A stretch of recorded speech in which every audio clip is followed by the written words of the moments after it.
Львы, приветствую вас. Меня зовут Ева Лехцер, вы на моем канале. Сегодня с вами смотрим очень такую интересную тему, а именно как повлияет на все сферы вашей жизни смена кармических узлов. Если вы знаете, предыдущие 1,5 года наши кармические узлы находились на оси Телец-Скорпион, и они, по сути, были виновниками торжества, то с 18 июля 2023 года по 11 января 2025 года у нас меняется ось на ось Овен-Весы. И как следствие это будут новые задачи. Для вас это будут актуальными ось 9 и 3 домов. У вас Раху будет в 9, Кету в 3. То есть для вас эти дома будут наиболее важны и значимы. Но мы в целом будем с вами оценивать картину, как это будет влиять на все сферы жизни, каким образом будут на вас отображаться, ну и в принципе к чему вам готовиться на эти 1,5 года. Но перед этим, если вы пропустили какие-то свои расклады на июль или на август, вы можете найти ссылку на них в комментариях под этим видео. А мы с вами приступаем. Итак, какие перемены вас ждут по первому дому? У вас здесь ложится двойка жезлов. И поскольку у нас первый дом – это, иными словами, наше самовыражение, наше позиционирование, наша точка «я». Потому что первый дом у нас отвечает за нашу личность, за наш характер, за то, как мы, в принципе, выглядим, за нашу конституцию, манеры, темперамент. Это то, как мы воспринимаем себя, позиционируем себя самовыражаем. То по двойке жезлов, фактически это смена социальной маски. То есть не могу сказать, что вы будете двуликими. Скорее всего, вы будете определяться, какую социальную роль вы будете играть, как вам нужно себя подать, как с кем выстраивать взаимоотношения. То есть это карта выбора. То есть уйти, возможно, от чего-то нового, точнее от чего-то старого и перейти к новому. Вот я сейчас даже открываю колоду, здесь ложится 4 мечей, то есть на каком-то старом способе общения и коммуникации вы ставите точку, и здесь по умеренности будете действовать только себе во благо, то есть только то, что вам приносит эмоциональный, душевный комфорт и физиологический. То есть, в принципе, ограничить себя от общения с теми людьми, которые каким-то образом с вами входят в диссонанс. Помимо всего прочего, это не следовать каким-то модным тенденциям, шаблонам, трендам, установкам. По принципу, что в моде, вот так я должен, выглядеть, за собой ухаживать. Вы будете четко принимать только то, что является исконно вашим. И тем самым это, знаете, как взращивание внутреннего стержня. Это ситуация, когда вы показываете свою личность, свою целостность и развиваете свою духовность. То есть у вас действительно эти вопросы такими, не могу сказать, что будут ключевыми, но во многом знаковыми. Смотрим, как для вас отыграется второй дом. Каковы будут перемены. И здесь у нас ложится рыцарь чаш. Сама по себе карта – это карта открытости, карта коммуникации, аркан общения. Второй дом у нас с вами отвечает за ресурсы. Причем это ресурсы в целом не только финансовые, но и то, что мы называем ресурсами энергетическими. В какой-то степени частично наше состояние здоровья, но в большей степени это как баланс энергии.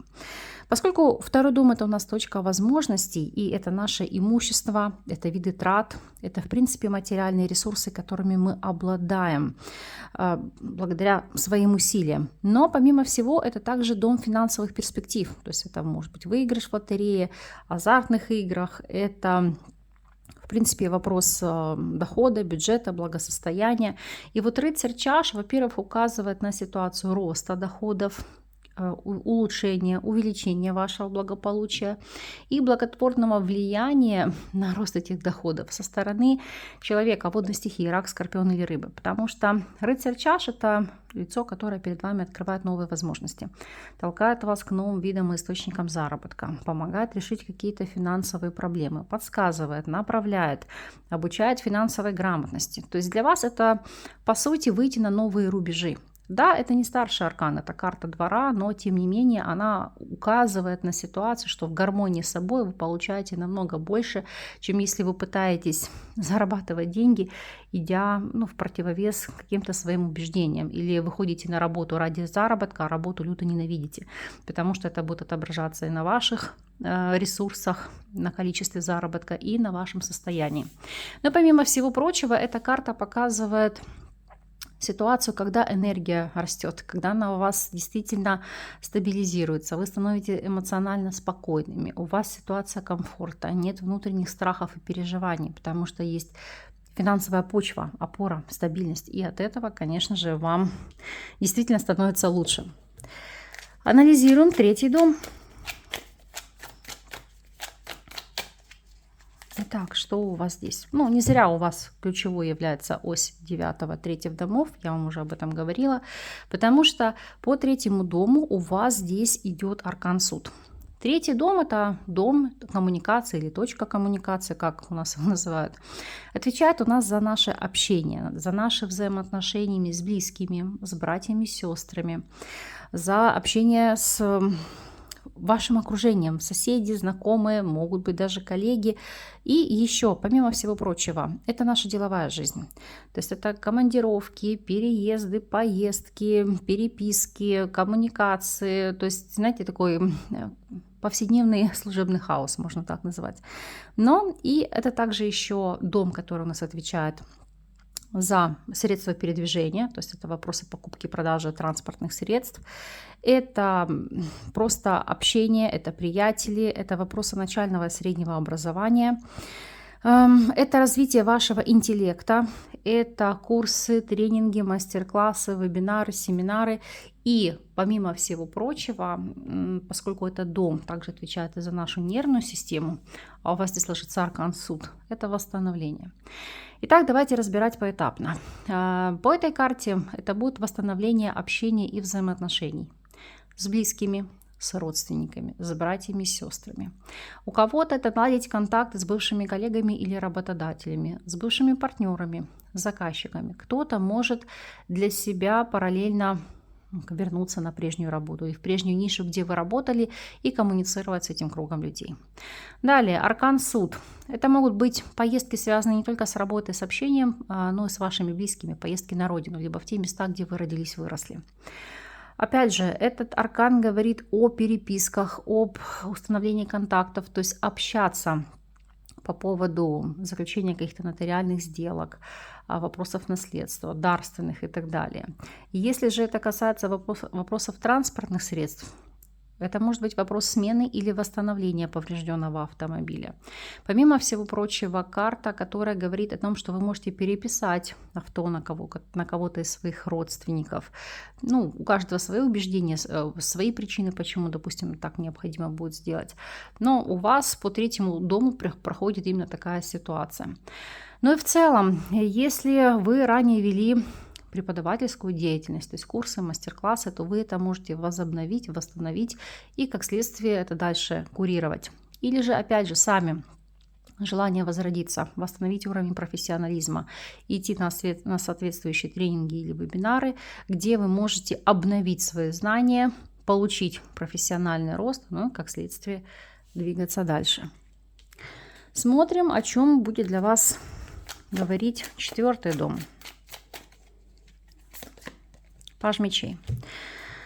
Паж мечей у нас всегда аналитика. Почему аналитика? Это проанализировать, взвесить и решить, промониторить ситуацию. Что конкретно? Ну, то есть, допустим, выбрать для себя наиболее удобное место релокации, то есть куда переехать, где жить, в каком районе лучше недвижимость купить, или как выгодно продать, или где найти самую такую грамотную строительную бригаду, которая качественно выполнит какие-то услуги по ремонту, по перепланировке.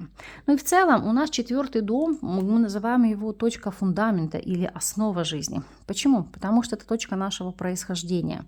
И как следствие это основа нашего восхождения по социальной лестнице.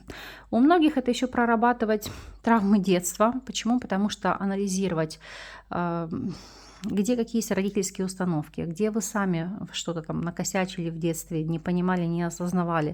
То есть проработать эти моменты, потому что именно они, вот устранение этих блоков, ведет вас к вашим будущим социальным победам. И здесь, поскольку мы знаем, что ось у нас 4-го, 10-го домов, она взаимодействует, то есть эти победы приведут потом к кардинальным переменам по 10-му дому. Но еще Это взаимодействие с матерью, отцом. Это, в принципе, вопросы, связанные с родительским домом, собственным домом. Это для кого-то поиск родовых корней, семейных корней, то есть ваших родственников, ваших близких, просто восстановление какой-то информации по умершим из вашего окружения, тех людей, которые вам близки и дороги. Здесь это, в принципе, знаете, как заниматься восстановлением родового древа. У кого-то может быть цель или задача анализировать, какая у вас была фамилия, истинные ваши корни. Может быть, цели и планы впоследствии на изменение каких-то данных. Опять же, для себя изучать, прощупывать почву. Почему говорю относительно родовых корней? Потому что это могут быть вопросы и программы репатриации. Будь то Израиль, либо какие-то другие страны, где вы можете уехать согласно вот этим вот переменам. Поэтому кто для себя ищет вот эти родовые корни и куда бы переехать, переместиться, возможно, для вас это будет крайне актуально. Ну а в целом здесь, еще раз говорю, анализ рынка недвижимости, смотреть, анализировать, когда выгодно купить, когда выгодно продать, как обустраивать. Опять же, если возможно, вы себя видели в нише риэлторства, это как проецировать, примерять это на себя и смотреть, сможете ли вы здесь раскрыться и себя реализовать. Смотрим, о чем будет говорить для вас 5-й дом.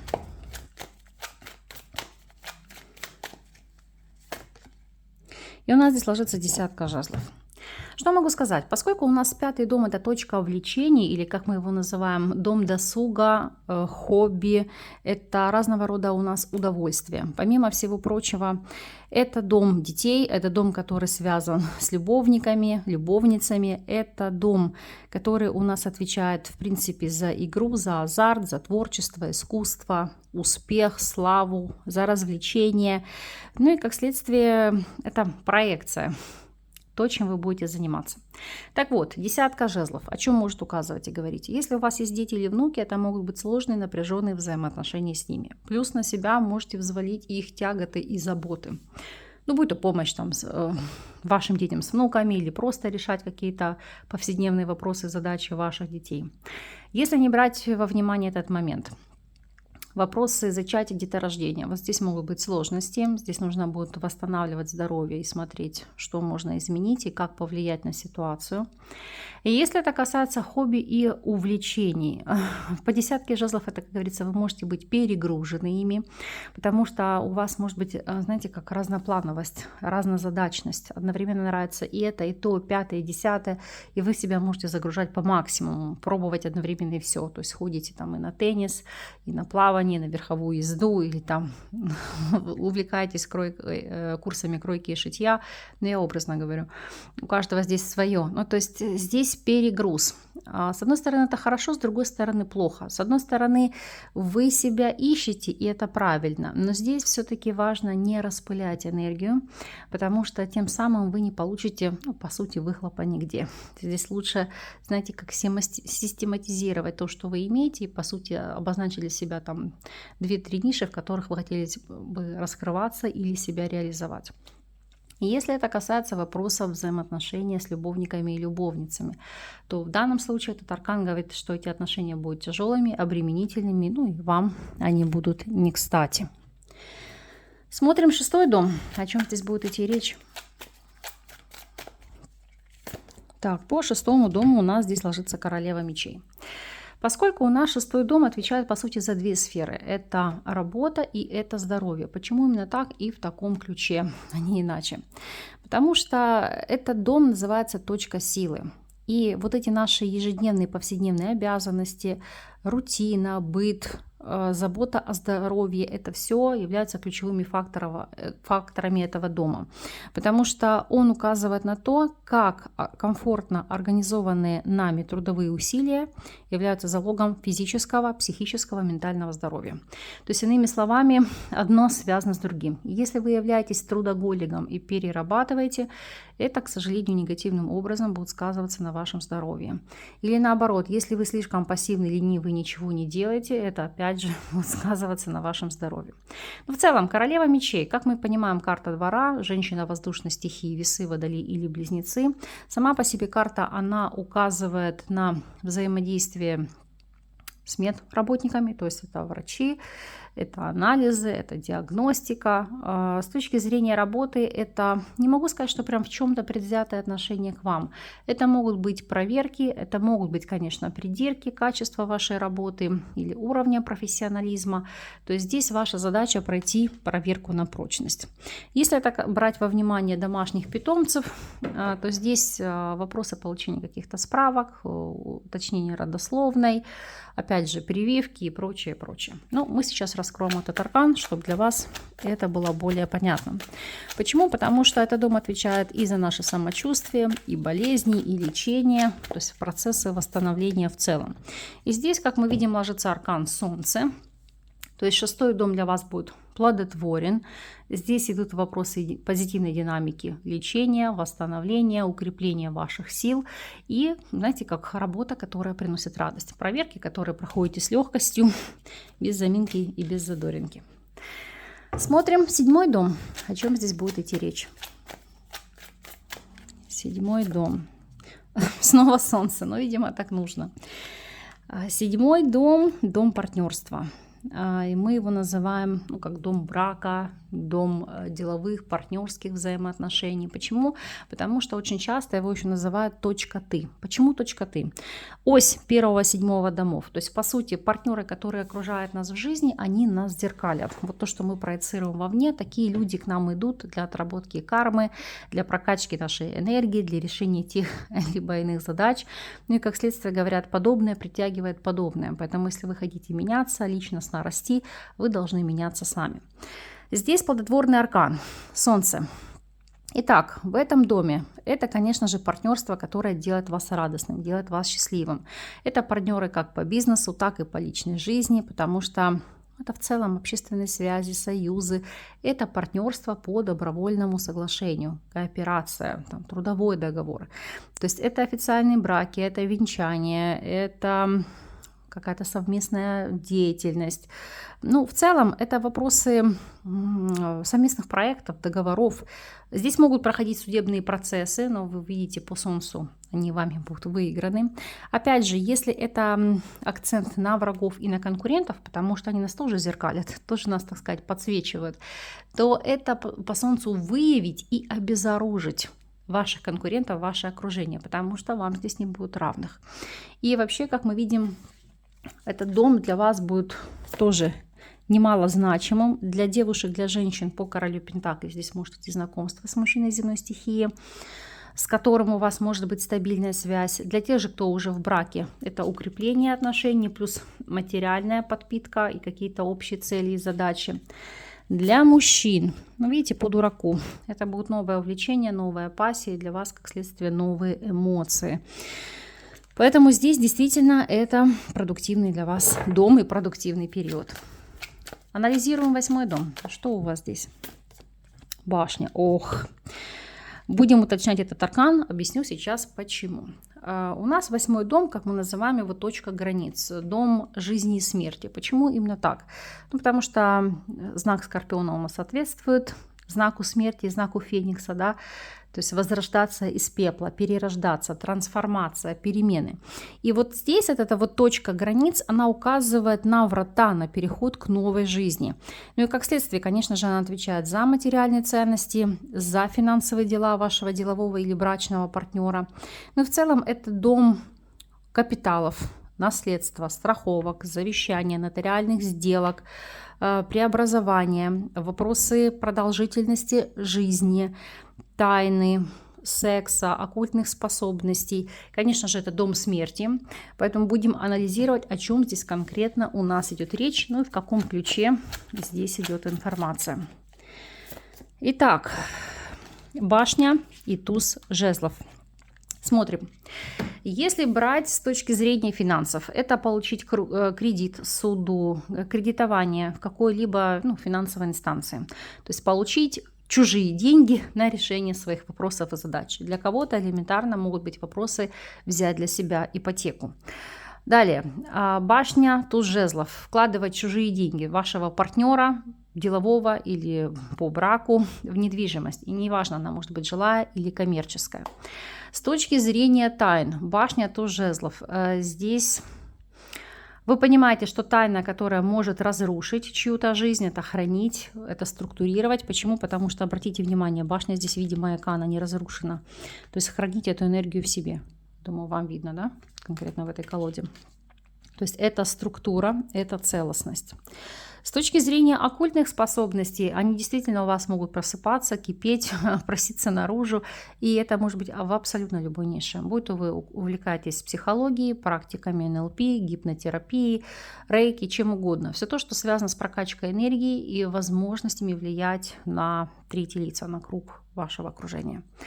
Далее, если мы с вами будем смотреть непосредственно вопросы, которые у нас связаны с сексом, сексуальные контакты. Ну, башня туз жезлов. Вот здесь это может быть для вас какая-то альтернатива в сексе. Ну, простите, назовем так, жесткий секс. Но по девятке чаш это то, что вам приносит удовольствие. Видите, раскрывает вас, вашу энергию, то есть дает вам какой-то новый стимул. И с точки зрения вопросов смерти. Башня и туз жезлов это могут быть вопросы, связанные удар током или удар молнией. Как мы видим по пятерке мечей, здесь нужно быть крайне осторожными с этими вопросами.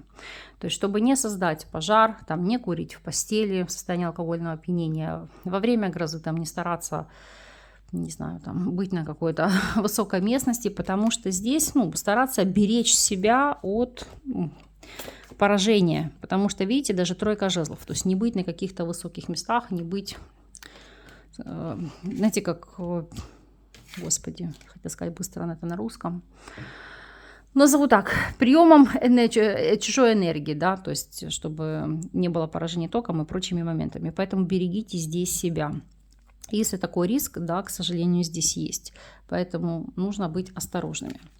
Смотрим с вами и анализируем 9-й дом. О чем здесь идет речь? Ну вот...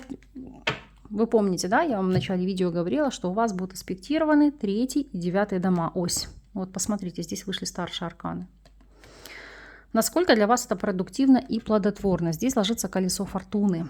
9-й дом – это у нас точка духа, это точка роста личностного, духовного и ментального. Почему? Потому что она отвечает за наш интеллектуальный план, за изучение религии, культуры других народов, изучение языков, то есть потому что стать переводчиком, лингвистом, просто можете быть полиглотом.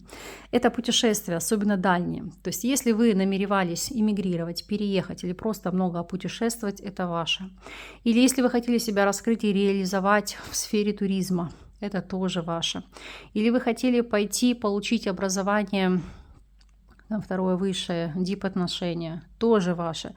Потому что 9-й дом – это мировоззрение, философия, вера, религия, высшее образование, дальние путешествия, судебные дела, рост вашего авторитета и общественные институты.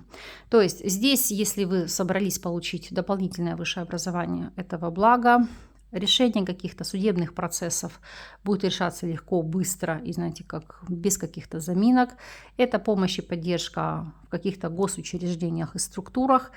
У кого-то действительно могут кардинальным образом меняться убеждения и вера. То есть, допустим, вы можете стать атеистом или сменить какие-то свои убеждения, принять иную религию. Поэтому, как показывают арканы, здесь действительно для вас крайне важная и значимая ситуация. Но она идет вам в плюс. Кстати, возвращаясь к 8-му дому, потому что уже предвкушаю комментарии, как мне часто вы пишете, ой, одно говно достала. Ребят, я по асценденту Лев, поэтому эта информация будет актуальна и для меня. Поэтому, чтобы вы не думали, что я конкретно наворачиваю кого-то, эту информацию, которую я подаю так же, как и себе. И моя задача вас в чем-то предостеречь для того, чтобы вы потом не переживали или знали, на что вам следует обратить внимание. Но вот смотрите, еще раз дотягиваю вам на 8-й дом. Здесь ложится аркан жрец и иерофант. Все-таки береженного Бог бережет. И здесь, как говорит этот аркан, если вы будете соблюдать все нормы, законы, правила, традиции, нормы, потому что это карта традиционности, то есть действует традиционным путем, то вот этой ситуации вы избежите. Что значит действовать традиционным путем? То есть если, допустим, у вас сломан электроприбор, там где-то торчит изолента, то пока он не прошел ремонт, вы им не пользуетесь, или вообще, в принципе, сдаете его в утиль. Если есть там гроза, молния, вы, соответственно, стараетесь не посещать такие места, где открытое пространство, где вас могло шибануть, как говорится, молнией. То есть береженого Бог бережет, и жрец вам это подтверждает. Смотрю с вами и анализирую 10-й дом. О чем здесь идет речь? У вас здесь ложится 9 чаш. Карта радости, удовольствия, полноты жизни, кайфа, роскоши. Потому что 9 чаш – это наслаждаться жизнью. Это и вопрос чувственных удовольствий. Но это сам по себе аркан. А 10-й дом у нас с вами отвечает за цели, за нашу реализацию. Почему? Потому что это дом профессионального и социального успеха. Как вы видите, он не зря у нас соответствует зодиакально созвездию Козерог. Почему? Потому что его хозяином является Сатурн. Это самый, наверное, один из важнейших домов гороскопа, потому что его вершина является самой высокой точкой. И он показывает наши устремления, карьерные амбиции, все то, без чего мы не могли бы добиться реализации в социуме, потому что этот дом отвечает за наш жизненный уровень, за тот максимум, который мы можем достичь в профессии, в жизни. И, конечно, основные позиции по этому дому – это карьера, род занятий, профессиональные достижения, успех, социальный статус, репутация, награды, отработка кармы в том числе и изменение социального статуса. Ну, имеется в виду, вы там стали мамой, отцом, вы стали бабушкой или дедушкой, вы вышли замуж или вы развелись. Но здесь про развод не идет речь. 9 чаш – это наоборот радоваться, это полнота жизни. Единственное, что если у вас очень был какой-то отягощающий брак, это на радость обоим развестись и наконец-то зажить полной жизнью, задышать полной грудью. Еще 9 чаш. Радость от реализации в карьере. То есть нашли себя, свою нишу, профессию. И здесь действительно для вас все заискрилось, заиграло новыми красками. Помимо всего прочего, это востребованность. Вы понимаете, что вы получаете благодарность, признательность от вашего окружения, от ваших коллег, от ваших там заказчиков или клиентов. Потому что это вопрос признания. И для вас это очень важно. Смотрим с вами 11-й дом. Какова здесь ситуация? 11-й дом. 8 пентаклей. Ну, стоит ли что-то еще добавлять? В первую очередь, конечно же, это признание в профессии, в карьере. И выражаться это признание для вас будет в материальном плане. За что у нас отвечает 11-й дом? 11-й дом – это наша социальная жизнь, наша социальная активность. Почему? Потому что для нас это наша целевая аудитория, там, подписчики, друзья, единомышленники, знакомые, друзья по интересам, наши спонсоры, меценаты, покровители, защитники, советники. Сама по себе ситуация, когда вы являетесь чем-то фаворитом и вас там протягивают во все возможные, знаете, как перспективы, дают вам какой-то старт, дают вам толчок. Это дом, в принципе, надежд, идеалов, планов, осуществления мечты, дом выигрыша, реформ. И вот если мы здесь посмотрим, 8 пентаклей, с одной стороны, это успех, который вам дается тяжелым трудом, потому что 8 пентаклей – это трудоголики, это трудиться, не покладая рук, но это будет оправдано, это будет востребовано, ну и как следствие вы получаете награду за свои заслуги. Опять же, это вложение. Кто-то будет инвестировать в ваш стартап, в ваши проекты, помогать вам в расширении вашего дела, вашего бизнеса или продвигать вас по карьере. То есть вы у кого-то будете в любимчиках. А поскольку у нас этот дом отвечает еще за благотворительность, здесь вам карты рекомендуют по 8 пентаклей для открытия вашего денежного канала, для роста, для развития, хотя бы периодически заниматься благотворительностью, помогать другим, будь то люди, животные или куда вы там считаете нужно пожертвовать. Ну, то есть старайтесь больше отдавать вовне, и вам будет здесь возвращаться сторицей. Ну и в целом это группа поддержки, потому что 8 пентаклей еще очень часто указывает на карту коллективов, когда вы трудитесь совместно на достижение какого-то блага, получение результата. Смотрим, о чем вам будет говорить 12-й дом. 12-й дом, 2 пентаклей, 2 монет. О чем здесь у нас идет речь? Поскольку 12-й дом сам по себе у нас называют дом изоляции, дом интроверта, точка одиночества, каждый интерпретирует по-своему. Почему? Потому что это дом, по которому проходят монастыри, больницы, клиники, санатории, дома отдыха, тюрьмы. Но это, в принципе, вопрос идет о изоляции, как добровольной, так и принудительной. Она может идти разного порядка. Допустим, если добровольная изоляция – это ретриты, это жизнь на острове, это, допустим, вы живете в комфортных условиях, но вы всецело погружаете себя к какому-то рабочему проекту, закрываетесь от социума, это смена окружения, опять же, это восстановление в какой-то клинике, в спа, каких-то центрах, где вы проходите вопросы реабилитации, омоложения, детоксикации, потому что здесь это работа в закрытых учреждениях, в секретных организациях. Да, это может быть какая-то проработка хронических болезней, то есть то, что идет по карме. Потому что основные характеристики этого дома – это у нас все, что связано с скрытыми болезнями, это тайны, это глубинная память, вопросы уединения, ограничения свободы, приюты, тюрьмы, страхи, тайные связи, тайные враги, оккультные знания. Ну, теперь смотрим, о чем здесь говорит нам двойка пентаклей. Если с точки зрения, допустим, отношений тайных, да, то двойка пентаклей – это для себя проанализировать и сделать выбор. Вы понимаете, что балансировать долго вы здесь не сможете. Да, вы будете, может быть, скрывать какую-то связь или увлечение, но тем не менее осознаете, что вам придется отказаться от альтернативных вариантов. Потому что, видите, дотягиваю, пятерка жезлов, внутренняя борьба вас будет жрать изнутри. И если смотреть в целом, я не вижу там у вас заключения под стражу, там тюрьмы и прочее, слава богу, да. Почему? Потому что четверка пентаклей – это попытки сохранить свою целостность, свою энергию. Это в большей степени вы будете здесь анализировать, с кем коммуницировать, кому больше посвящать времени и как найти баланс между работой и личной жизнью. Потому что, к сожалению, здесь на это не будет хватать особо времени. Как акцент в плане хронических заболеваний, здесь это могут быть проблемы с почками, то есть те, у кого есть такая ситуация, тем более у вас, если мы посмотрим на 6-й дом, есть такой момент, то есть можете здесь пролечиваться, восстанавливаться, но а в остальном, как мы видим, здесь не старший аркан, то есть для вас здесь нет какой-то мега значимой информации или каких-то мега знаковых перемен. Смотрим рекомендацию на этот полуторагодовалый цикл, на этот период. И у вас здесь ложится девятка пентаклей. Шикарная карта. Почему? Потому что она говорит, сконцентрируйтесь на себе, на своих задачах, на своих потребностях. Девятка пентаклей – это карта индивидуалиста. Это жизнь в райском саду. Это акцент на себе любимом или себе любимой. Это все себе, все в себя. Это вложение в себя, это забота о себе, это повышение вашего социального статуса.